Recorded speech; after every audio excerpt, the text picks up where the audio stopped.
নির্বাচনের দিন সকালে কেন্দ্রে যাবে ব্যালট, কোনোভাবেই রাতে কিংবা আগের দিন যাওয়ার সুযোগ নেই জানালেন নির্বাচন কমিশনার ব্রিগেডিয়ার জেনারেল অবসরপ্রাপ্ত মোহাম্মদ আহসান হাবিব খান। সোমবার চুয়াডাঙ্গা জেলা প্রশাসকের সম্মেলন কক্ষে উপজেলা নির্বাচন নিয়ে মতবিনিময় সভা শেষে এসব কথা বলেন তিনি। জেলা প্রশাসক ডক্টর কিসিঞ্জার চাকমার সভাপতিত্বে এই মতবিনিময় সভা অনুষ্ঠিত হয়।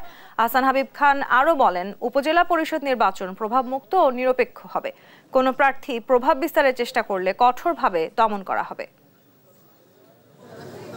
একটা স্ট্যান্ডিং অর্ডার দিয়ে দিয়েছি আমরা যে আমরা সকল সময় সকল ব্যালট সকালেই যাবে, আর ওই রাতে যাওয়ার কোনো সুযোগ নাই, আগের দিন যাওয়ার কোনো সুযোগ নাই। তবে দুর্গম এলাকা, হিল ট্র্যাক্স, চর অঞ্চল সেটাও কিন্তু আগের দিন যাবে, কিন্তু ওখানে ক্লাস্টার করে রাখবে। ৫-৭টা কেন্দ্রের জায়গায় একজন থেকে যেন পাহারা দিবে।